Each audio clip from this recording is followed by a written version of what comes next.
Deceit, conspiracy, treachery, all fitting words for what was happening behind the scenes in the Catholic Church as the issue of contraception overwhelmed the Church 50 years ago. Welcome to Catholic Investigative Agency and the Contraception Deception.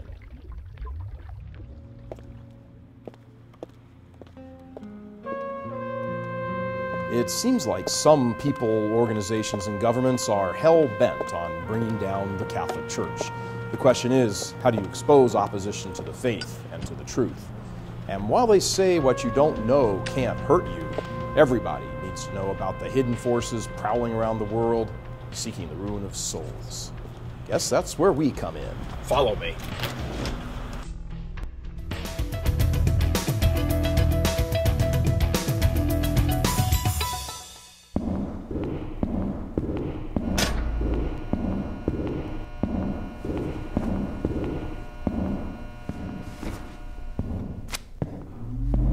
Hello, I'm Michael Voris. This is the Catholic Investigative Agency, CIA. What would you say if you were to hear that Western civilization is living a lie? And it isn't a small lie. It is, in fact, a lie that is literally killing us.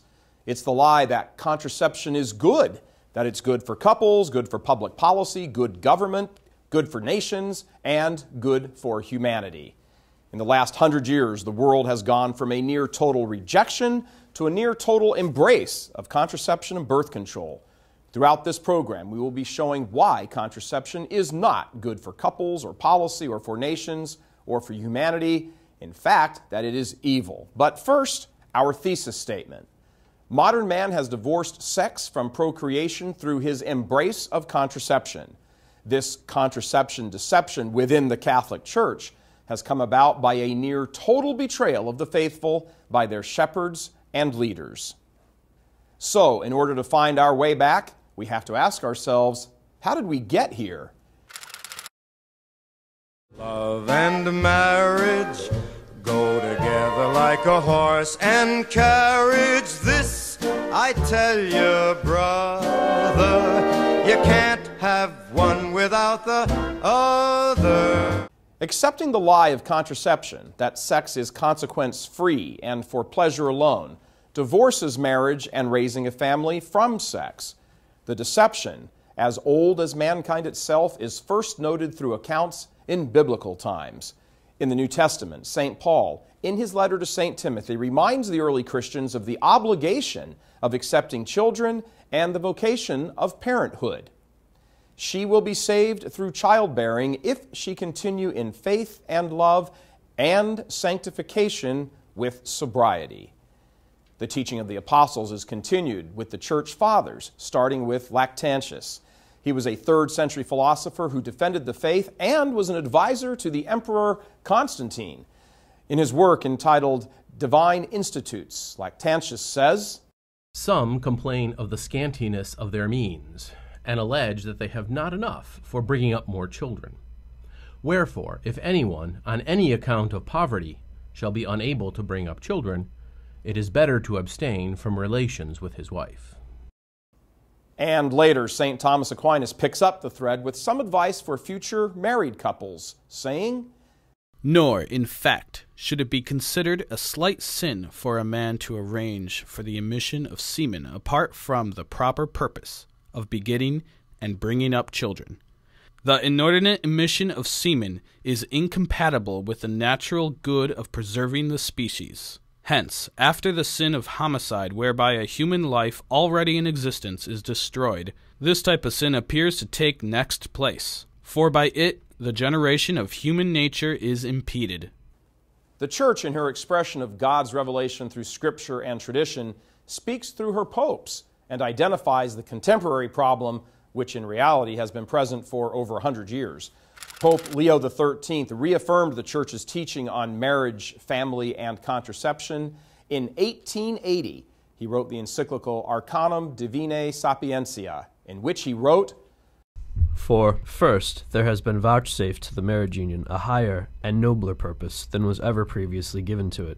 By the command of Christ, it not only looks to the propagation of the human race, but to the bringing forth of children for the Church."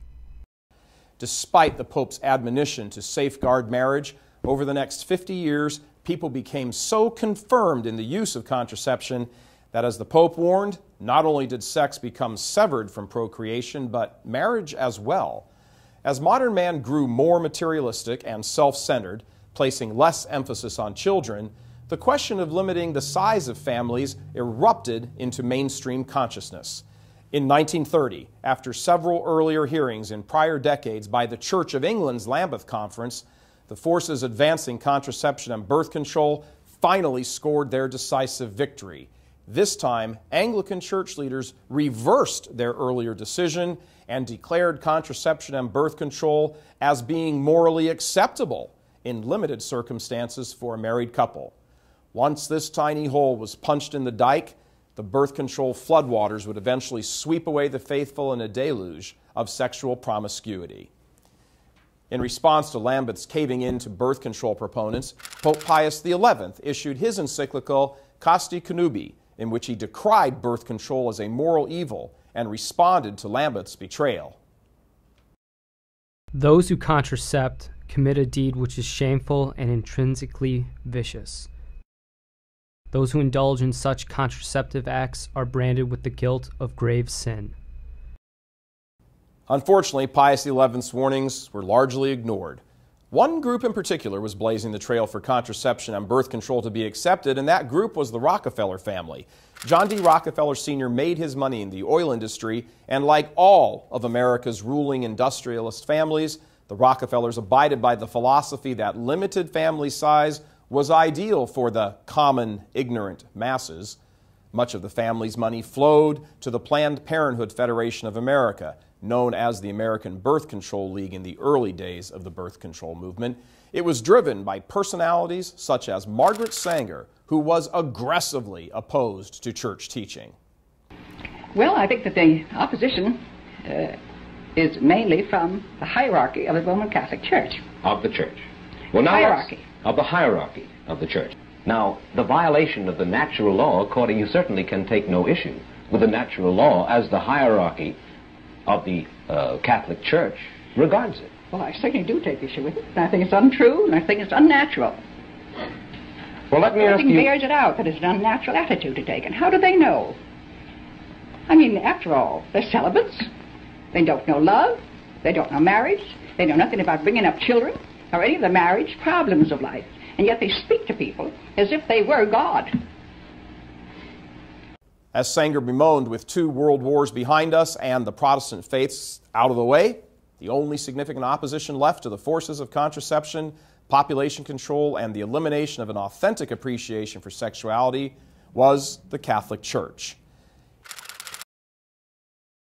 Walk like an angel, talk like an angel, but I got wise. You're the devil in disguise, oh yes you are. In the late 1950s, the question of the legitimacy of birth control was being whispered quietly in some Catholic circles.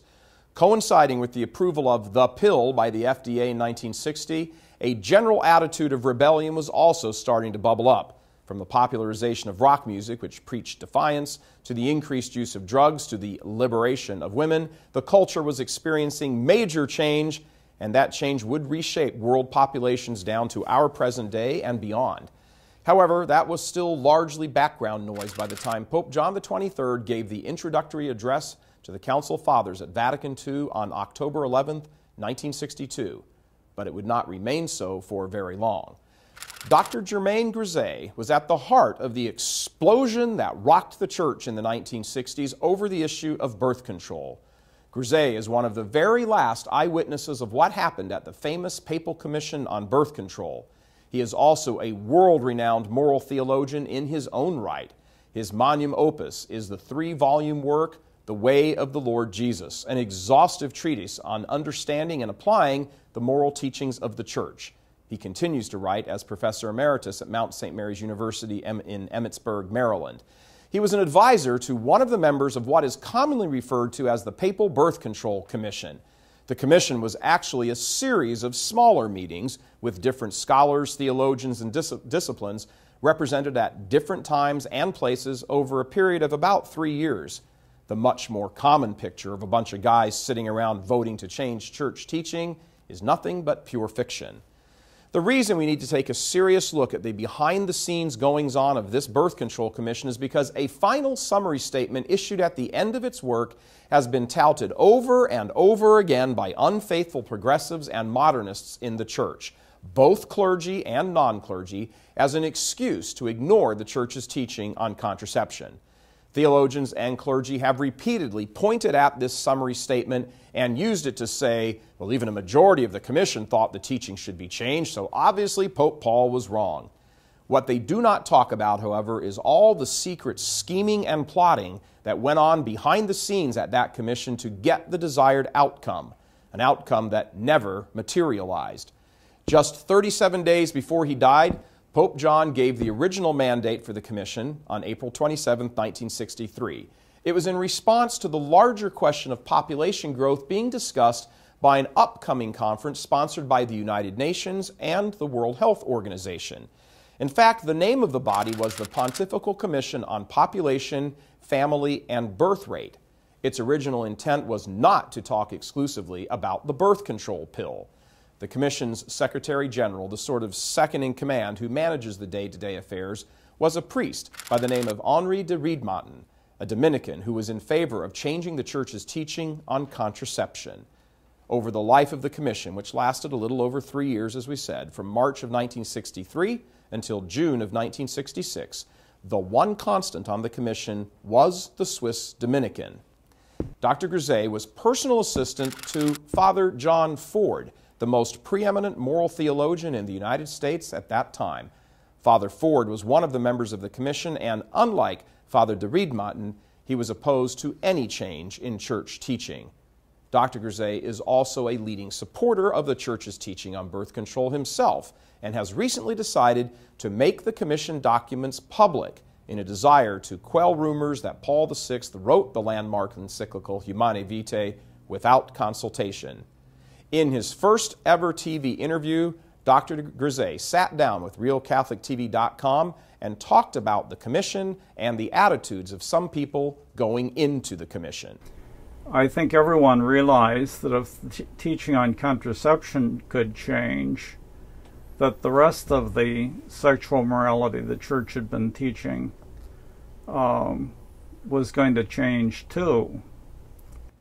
Grisey reveals that the role of the commission was expanded by Pope Paul VI to simply study the issue of birth control and not to vote on a decision regarding church teaching. The sessions were comprised of physicians, scholars, and lay married couples, assembled to examine the question of birth control and formulate opinions for the Holy Father to consider. The key word there is opinion. The members of the commission never had any authority of any kind. Dr. Grisey also explains Paul VI's thinking behind his expansion of the commission. He actually expanded the commission by putting together a whole group of people who were arguing for change because he wanted them to make the best argument they could. He was open to change if that were possible. He didn't see how it was possible, and he thought, well, I ought to listen to them, though, and think about what they have to say and see what kind of case they can make. So that was his approach to the thing. He was not setting up the commission with the idea that there's a decision to be made and I'm going to set up a commission to make the decision. Grisey notes that Pope Paul delegated much responsibility to his assistants and allowed them to have a great deal of leeway in making decisions. Sadly, de Riedmaten took advantage of his great liberty to push the commission into his own preconceived conclusions on contraception. In his biography of Father John Ford, Dr. Grisey often laments that de Riedmaten was very successful in manipulating the commission. At one point, he even declares that, quote, "It was clear that de Riedmaten, the commission's Secretary General, had skillfully managed the session," end quote. One specific instance which Dr. Grisey insists played a major role in influencing the commission's outcome was when Father de Riedmaten invited philosopher and University of Notre Dame Law School instructor John T. Noonan, Jr. to speak at the opening session. Noonan was preparing to publish a book in which he argued that the Church's teaching on contraception could be changed. Reed-Martin had him present his beliefs in a 2-hour plenary meeting at the opening session. Well, obviously that was set up to tilt the table in favor of change. Reed-Martin had organized that on purpose to have everybody kind of lined up as much as possible. I have everybody inclined to go with change by hearing this presentation of Noonan. That was the first item that they were presented with. He was setting the table. Yeah, he was setting the table and really indicating the direction that he wanted the thing to go. Mr. John Noonan Jr. is a very interesting figure for several reasons, but we'll talk a little bit more about him later. This, however, was only the beginning of de Reed-Martin's conniving. As Dr. Grisey writes, quote, "Then instead of focusing on the question of the birth control pill or even on the truth of the Church's constant and very firm teaching, de Reed-Martin focused on the question of whether, as he put it, the teaching was reformable or irreformable. 12 of the 19 members of the theological section thought that the teaching could be changed. In an effort to counteract the overwhelmingly liberal bias of the Commission's members, Father Ford asked Pope Paul to appoint Dr. Grisey to the Commission. Grisey informs us that once again, de Reed-Martin placed his own goals for the Commission above the wishes of the Holy Father. After the spring meeting of '65, he tried to get me appointed to it. And he suggested this to de Reed-Martin, and nothing happened. He also, at one point, had a discussion with Paul VI in which he mentioned me and pointed out that I was helping him, but I was also a philosopher, and that there was no philosopher on the Commission who was not pro-contraception. And Paul VI gave him a handwritten note and told him, "Well, take this to de Reed-Martin and have him take care of that." And Ford gave the note to de Reed-Martin, but still nothing ever happened. I was never appointed. De Reed-Martin's continued manipulation of the Commission is apparent in the most important document to come out of the Commission, his Rapport Final, the report on the 4th session of the Commission. Grisey describes how shocked Father Ford and he were at the explicitly biased approach de Reed-Martin took in his summary statement.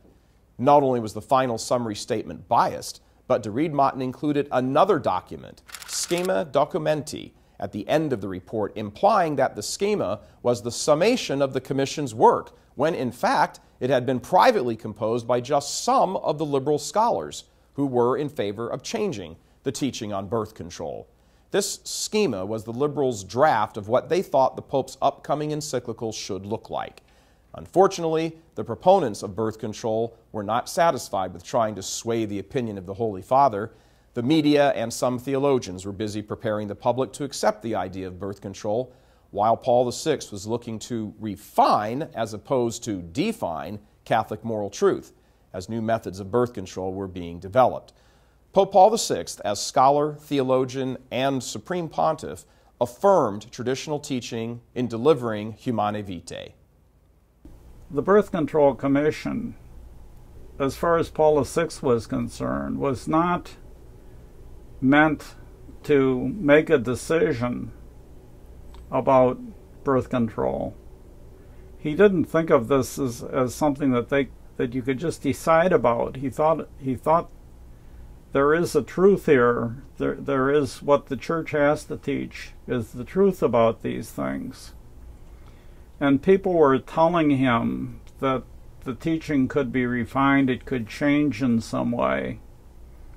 And he, being scholarly and serious, open-minded, thought, well, I can't just ignore what smart and good people are telling me. I've got to listen to them carefully. I've got to get their reasons for thinking this. So the commission was set up. It was expanded. It was reorganized in 1964. And the whole point of the thing, from Pope Paul's view was to get the best case that could be made. If they can make the case that this can change and I can see that that's all right, well, that's fine. But they didn't make that case, and he became convinced that he had to say what he says in Humanae Vitae. After much angst and spilling of ink on the part of the pro-birth control advocates, they failed to make their case. When Humanae Vitae was released on July 25, 1968, reaffirming the Church's teaching, the news sent shockwaves around the world. Dr. Grisey remembers the public hostility that immediately exploded against the Pope.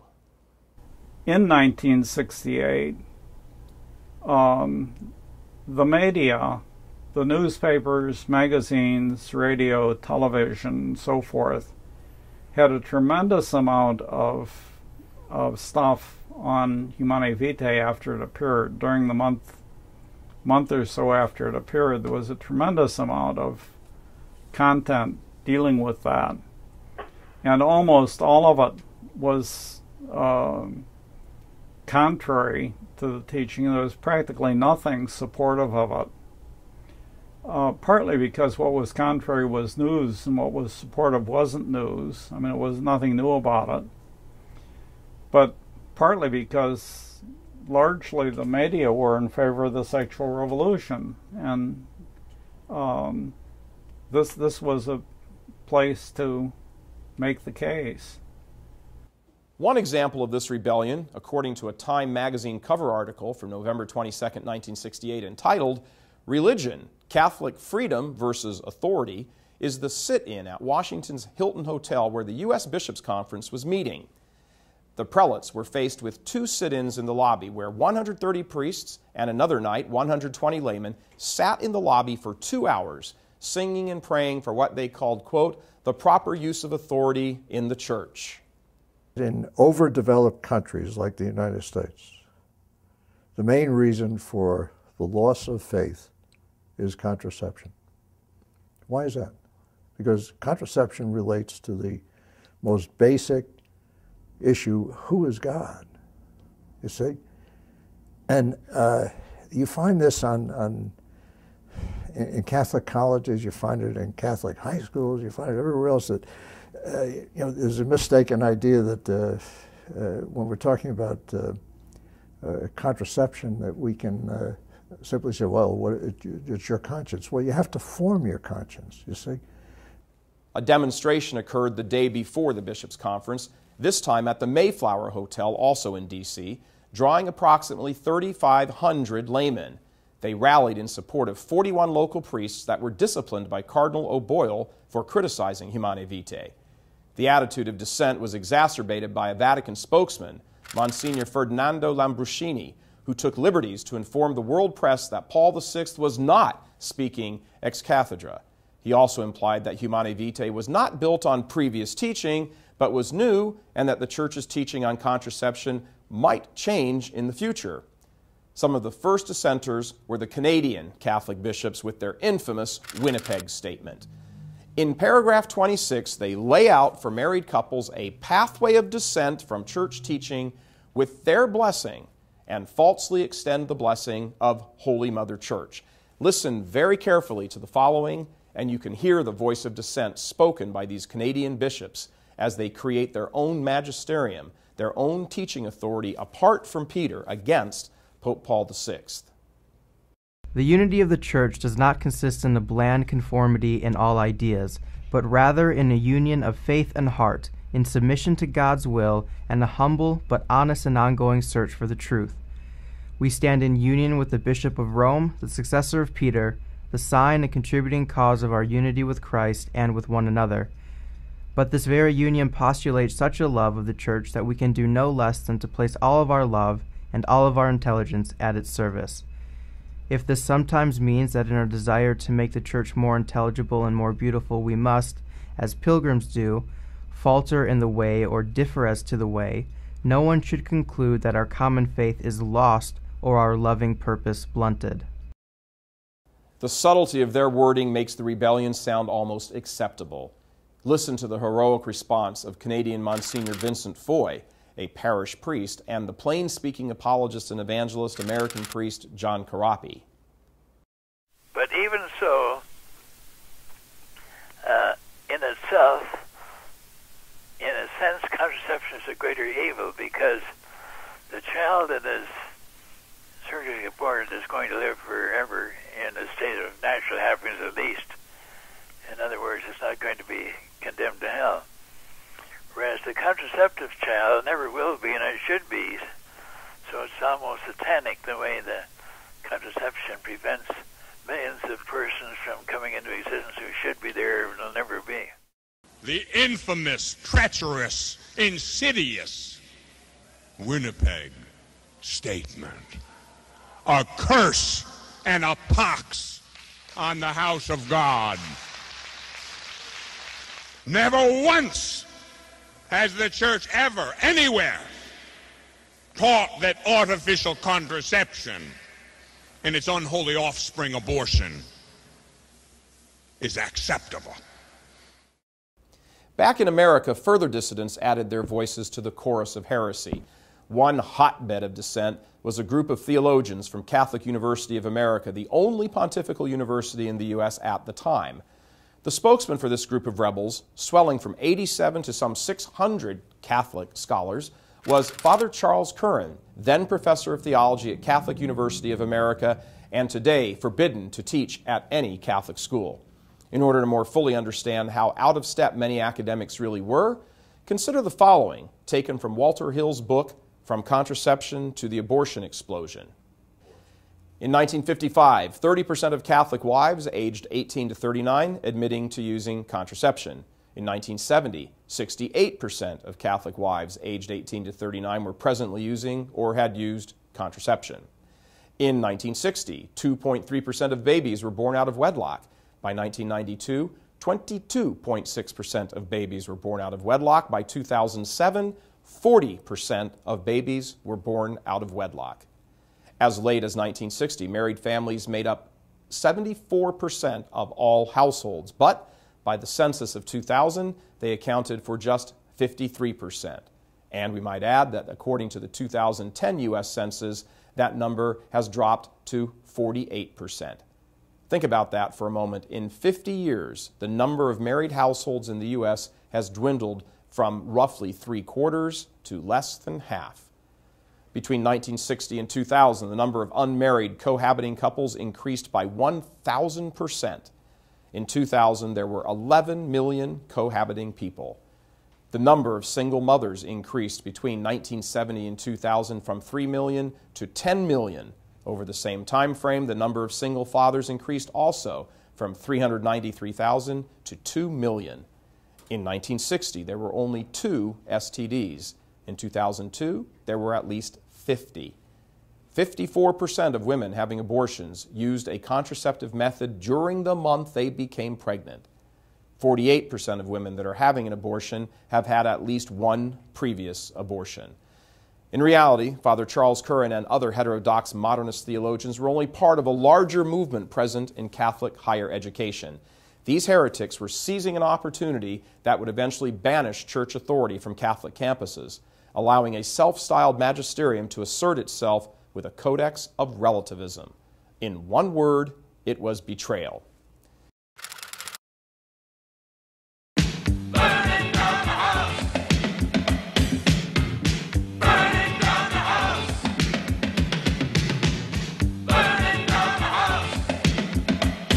A primary source and example of betrayal to the faith is the iconic Catholic University, Notre Dame, in South Bend, Indiana, whose president, Father Theodore Hesburgh, engineered one of the greatest hijackings of a Catholic institution in history.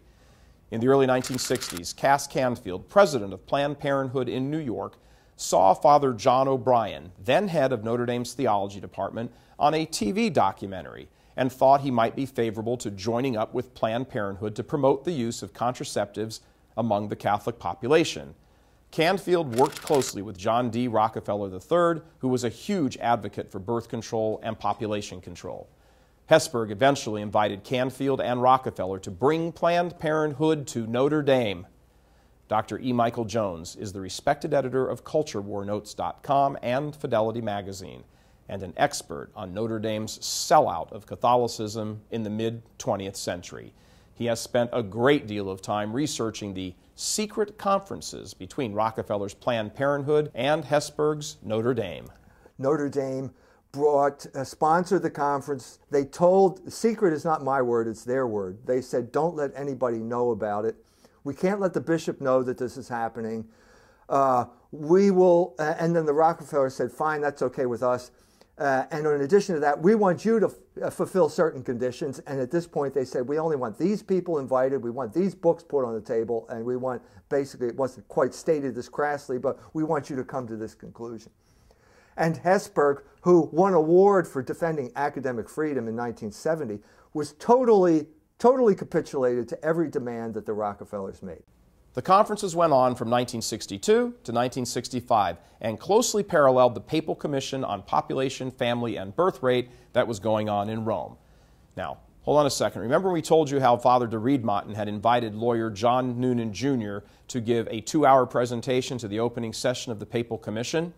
That same man was an instructor at Notre Dame's law school from 1960 to 1966, the entire period in which Rockefeller and Planned Parenthood were holding their secret conferences with specially invited theologians to determine if the church's teaching on birth control was persuasive.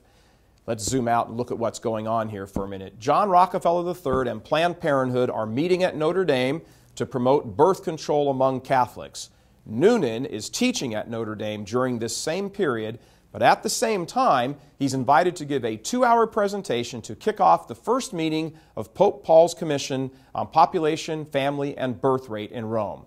Father Hesburgh then not only invited the wolf into his own fold to ravage the sheep at will, but sent the wolf's emissaries into the very heart of the church. At the close of the secret conferences, the attending theologians signed a document stating they no longer believed Catholics were obligated to follow the Church's teaching on contraception. Unfortunately, this document isn't the only chapter in Notre Dame's sad saga of betrayal. The year before the papal encyclical Humanae Vitae was released, Notre Dame administrators, led by Father Hesburgh, released what was known as the Land O'Lakes Statement, in which they unfettered themselves from the chains of Catholic teaching. In releasing this statement, they aligned themselves with forces bent on the destruction of Catholicism, such as, again, the Rockefeller Foundation, with whom Father Hesburgh plotted to eradicate the authentic Catholic voice in society by indoctrinating the faithful with the world's creed. In part, the Land O'Lakes Statement was little different than the Protestant revolt of the 16th century. Here is an excerpt from the heinous text. The Catholic University today must be a university in the full modern sense of the word, with a strong commitment to and concern for academic excellence. To perform its teaching and research functions effectively, the Catholic University must have a true autonomy and academic freedom in the face of authority of whatever kind, lay or clerical, external to the academic community itself. This laid the groundwork for academic dissent, which would surface a year later at Catholic University of America with specific regard to the birth control issue. But there was still more treason in the ranks, as reports which have just recently come to light reveal. One center of treachery was the Archdiocese of Boston, under the control of Richard Cardinal Cushing from 1944 until 1970. The Boston Archdiocese, you may recall, was the epicenter for the homosexual priest sex abuse crisis that would erupt into national headlines in 2002. But the seeds for perversion were already being sown some 40 years earlier by high-ranking ecclesiastics and their minions, unwilling to defend the faith against diabolical attacks. In 1963, 3 years after the FDA had approved the birth control pill, Cardinal Cushing was being interviewed on a local Boston radio program. At the time, birth control was still illegal in Massachusetts. During the interview, a woman caller asked if the church would stand in the way of legislation to make it legal. The cardinal balked and said no. The quote that got the ball rolling was, quote, "I have no right to impose my thinking, which is rooted in religious thought, on those who do not think as I do," end quote. What the public did not know is that the caller was Hazel Sagoff, Executive Director of the Planned Parenthood League of Massachusetts. She had been tipped off by a confidant of the Cushings 2 weeks earlier that he had no intention of fighting for Catholic teaching on contraception in the political world. So she called in and put him on the record. For the first time, a leading, highly placed churchman had suggested that secular law should be changed to accommodate a wider variety of views. Cushing was a political strategist known for always angling, and in the heat of the 1960 U.S. presidential election with Catholic John Kennedy facing intense scrutiny for his religion, Cushing, in a pastoral letter, articulated a new view of Catholic life in America. A pluralistic democracy, a, quote, society of differing beliefs, he said, should stress what unifies its people rather than what divides. The accommodationist stance was now firmly in place and would quickly spread throughout the U.S. bishops' ranks, always talking about never giving offense, always being charitable, having to consider the beliefs of others in a pluralistic society. The Catholic world had now been properly prepared for a wholesale rejection of Catholic sexual ethics. Unsurprisingly, 5 short years after the promulgation of Humanae Vitae, abortion became legalized with the historic Roe v. Wade decision and the massaging of public opinion through various media outlets. Abortion was vital for sexually liberated individuals as a backup for now ubiquitous contraceptives and the social pressure to dehumanize life at all levels, from conception to natural death. Dr. Janet Smith, a professor of moral theology at Sacred Heart Major Seminary in the Archdiocese of Detroit, also previously taught at the University of Notre Dame before she was denied tenure for her faithful Catholic views. In quoting the abortion protection law Planned Parenthood versus Casey, she shows that most people admit that contraception and abortion do in fact go hand in hand. Instead, what Planned Parenthood versus Casey said was, in some critical respects, abortion is of the same character as the decision to use contraception. For 2 decades of economic and social developments, people have organized intimate relationships and made choices that define their views of themselves and their places in society in reliance on the availability of abortion in the event that contraception should fail. So the culture of death continued to advance, making sex recreational, life itself cheap, and setting future generations on a course for anywhere but heaven. Thankfully, faithful forces within the church were rallying as well.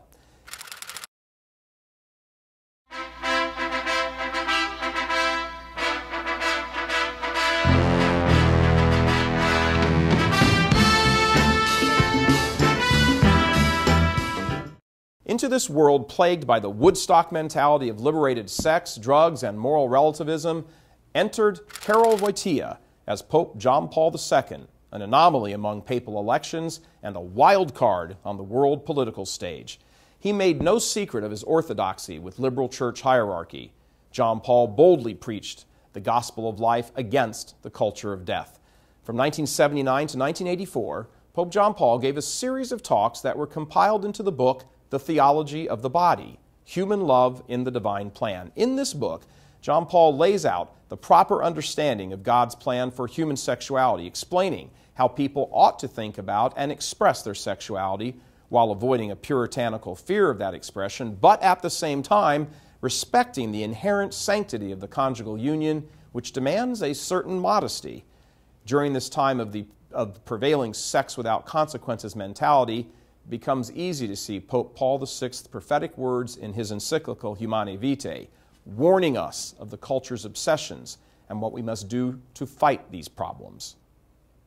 Everything, therefore, in the modern means of social communication, which arouses men's baser passions and encourages low moral standards, as well as every obscenity in the written word and every form of indecency on the stage and screen, should be condemned publicly and unanimously by all those who have at heart the advance of civilization and the safeguarding of the outstanding values of the human spirit. It is quite absurd to defend this kind of depravity in the name of art or culture, or by pleading the liberty which may be allowed in this field by the public authorities. Because contraception is the vehicle that allows people to continue to gorge themselves on sexual deviancy, our hypersexed culture must have more and easier access to contraception. One of the foremost commentators on John Paul II's theology of the body expresses the Pope's teaching in this way, quote, "We are free, in a sense, to do whatever we want with our bodies. However, we are not free to determine whether what we do with our bodies is good or evil." He's commenting on the fact that what once was the bond of love expressed physically and resulting in the creation of new life is reduced to lust and an opportunity for pleasure alone.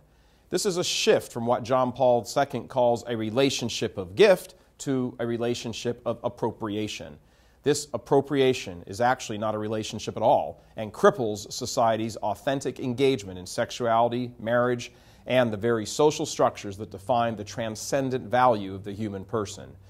It would seem clear that Pope John Paul and his predecessor, particularly Paul VI, saw the destruction that would be caused by contraception and its natural partner, abortion. These ills most directly affect the family and attack its foundation, making this basic building block of God's natural law subject to reinterpretation.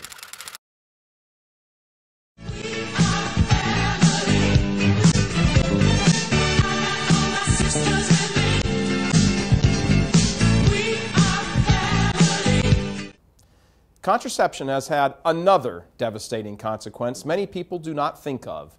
It leads to acceptance of homosexuality, which leads to the destruction of society. Contraception makes sex all about pleasure, not children, not families, not marriage. Because of this, the very understanding of these things has begun to change. Children are now produced in test tubes. Families are now viewed as almost any living arrangement people are willing to agree to.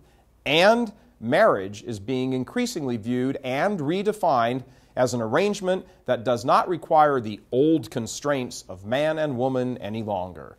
Since the bottom line is pleasure, the arrangement can therefore be any arrangement that brings or promotes the personal view of pleasure. The culture has a vested interest in promoting the traditional view of marriage because it is all about continuing into the next generation, the propagation of the race. Marriage is not primarily about pleasure from the sexual union. It has a very public aspect to it as well as the private. Because of this, it must be protected. But the contraceptive mentality throws that understanding overboard and declares it's all about me. I'll have sex with whoever I want, under whatever circumstances I want, and the state will enshrine my choice in law. This is the short course to disaster for civilization. Dr. Philip Sutton is a professor and clinical psychologist serving patients in the state of Michigan. He has some poignant insights into the current breakdown of the family. Is that children do best when raised in their own home by their married mother and father. Any culture in history that has somehow failed to honor and support in laws, but as well as in the everyday customs, mother-father-headed families and children being raised by their own biological parents, it's all kinds of trouble. In recent decades, contraception has provided the impetus for a radical redefinition of the institution of the family.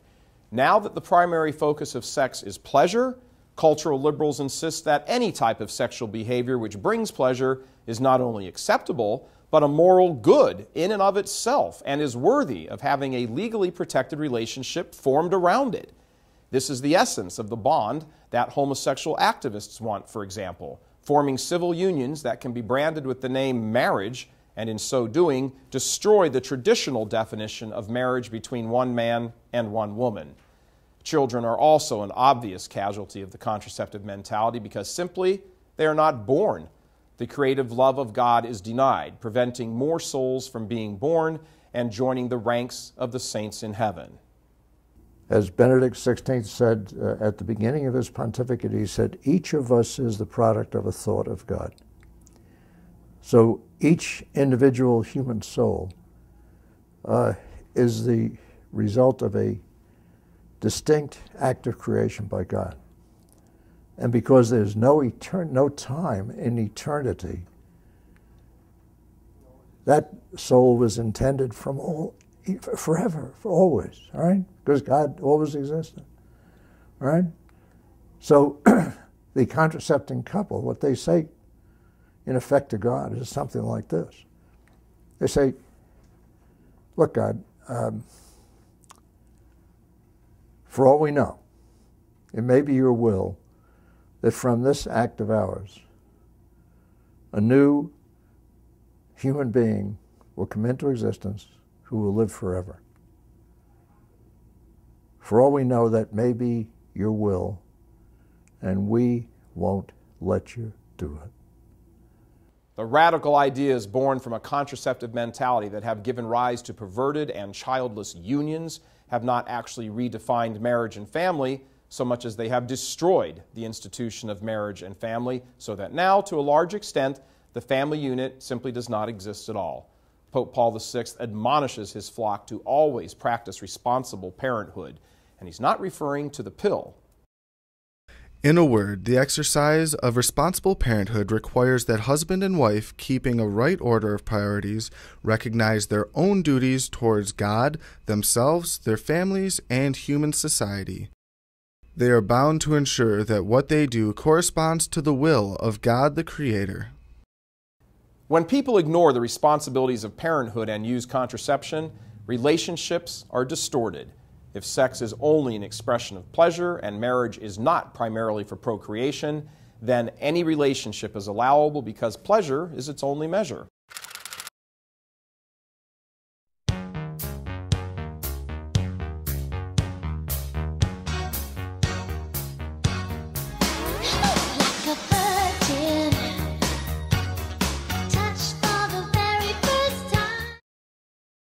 We no longer see sex in a truly natural way, but have made it only a physical act whose goal is pleasure, separating its life-giving end, the procreation of children. Again, we turn to Paul VI and Humanae Vitae. Another effect that gives cause for alarm is that a man who grows accustomed to the use of contraceptive methods may forget the reverence due to a woman and, disregarding her physical and emotional equilibrium, reduce her to being a mere instrument for the satisfaction of his own desires, no longer considering her as a partner whom he should surround with care and affection. Once contraception eliminates consequences from sexual behavior, the only guideline left is pleasure. If it feels good, it is good. Here is a rather frank assessment of an unpleasant topic. Then once that happens, every sexual act that allows that sort of thing, that allows you to detach from the procreation of children or to deny the procreation of children and collapses into pleasure, all you're doing there is mutually masturbating. If contraception is nothing more than mutual masturbation, and masturbation leads to many of our social ills, then it's clear that contraception is the cause of those same social ills. Because procreation has successfully been separated from sex, which is now defined only as pleasure, then there is no logical basis to say that people shouldn't engage in sterile homosexual sex, or to complain about organizations like the National Man-Boy Love Association, or polyamory, or even bestiality. In the 50 years since the promulgation of the Humanae Vitae encyclical, most of our clergy, most especially the very bishops themselves, have been nearly totally silent on the matter of contraception and the resounding effect it has had on every level of society. Every day, their flocks, whose souls they are accountable to Almighty God for, are besieged from every side in 100 ways by a culture pushing the contraceptive mentality with all its evil, and they stand mute. Their silence on this must end, and it must end immediately. In the end, we must be responsible for our actions and look to the authentic church teaching as revealed over the last 2,000 years and make a commitment to walk with Christ. Contraception is the cause of enormous amounts of misery and human suffering, and sometimes becomes a part of people's lives when they are seeming to obey the teachings of the church. Natural family planning, NFP, as allowed by Holy Mother Church, can sometimes be misused and become a kind of Catholic contraception when grave reasons are not present. The trusted publication, the Homiletic and Pastoral Review, printed the article, The Primacy of Charity, in the December 2010 issue, which speaks to this problem. When used in circumstances that are not defensibly serious in comparison to the primary end of the great vocation of marriage in the Church, NFP is abused and can thereby turn sinful, even mortally so, for the couple. A newly married couple who wanted to enjoy each other's bodily comfort for some time prior to shouldering the burden of children, or spouses postponing children because both wish to pursue doctorates simultaneously, would be examples of what the poet Cowper calls pampered appetite obscene, because in neither case is the intention honorable when weighed against the serious obligations of the state of life that has been entered into. In the end, by refusing to use contraception and accepting life freely, we are keeping our eyes on the goal that is heaven, purchased for us by our Lord on the cross and won for us by His resurrection. And though many of our pastors are silent or worse, telling us that we may use contraception, we must demand authentic Catholic teaching, embrace our cross, and frequent Mass and the sacraments, through which we share in God's eternal life. Here's what it all comes down to for Dr. Germain Grisey. But all the moral issues around are really secondary. The primary question that we need to be concerned about is entering into the kingdom and the hope we have. What's in store for us?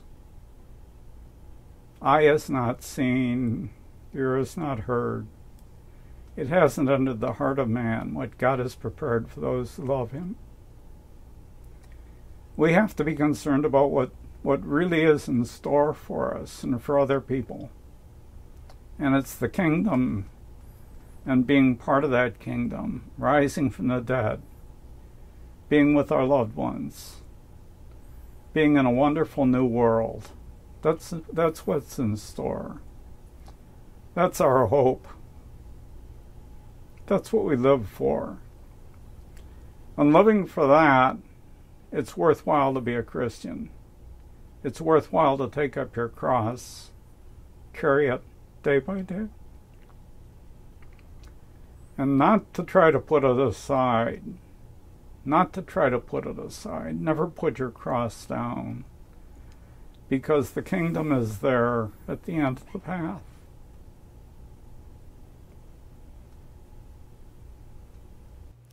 To sum up, the evil of contraception has so penetrated the church and the lives of so many Catholics because of deceit and betrayal, outright treason against God Himself on the part of cardinals, bishops, theologians, priests, and various lay leaders. They have either promoted the evil directly or kept silent in the face of it. In the end, it makes no difference. They have fanned and allowed the fires of hell itself to leap up and engulf the very souls they are committed to teach, govern, and sanctify.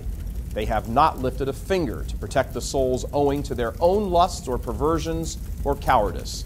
Today, the rot and evil in the body of Christ of divorce and remarriage, destroyed families, abortions, single-parent children, and all the resulting emotional and psychological extensions of homosexuality, fear of commitment, fornication, premarital sex, sexually transmitted disease, and on, the dissolution of the very society itself has come back on the very leaders who have refused to follow and teach the hard teachings of our blessed Lord. Their actions have instituted a mass apostasy never before seen in the annals of 2,000 years.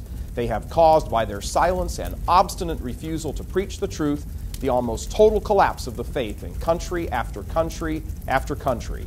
Today, they must now face the consequences of their collaboration with Lucifer. They must close down parishes by the hundreds, shutter Catholic schools, preside over the steepest decline in the faith in the history of the Catholic world. This is the contraception deception. Catholics have been deceived by their leaders who have cared more for their own bodies and lusts of the flesh and power than the bodies and souls of their flock. I'll tell you why they're soft on it, because of the failure of the teaching church, the bishops and the local churches, to teach the truth on the transmission of life. The magisterium of the Church has taught and retaught the truths of conjugal love throughout the centuries, and in so doing is merely echoing the teachings of Christ, who gave us our sexuality so that we could participate in His salvific love here on earth and find ultimate love and union with Him in heaven. Catholics must both talk the talk and walk the walk in regard to sexual morality, because that is the reality of our faith. So now you know. Thanks for watching this edition of CIA, Catholic Investigative Agency. I'm Michael Voris. Let's hit the streets.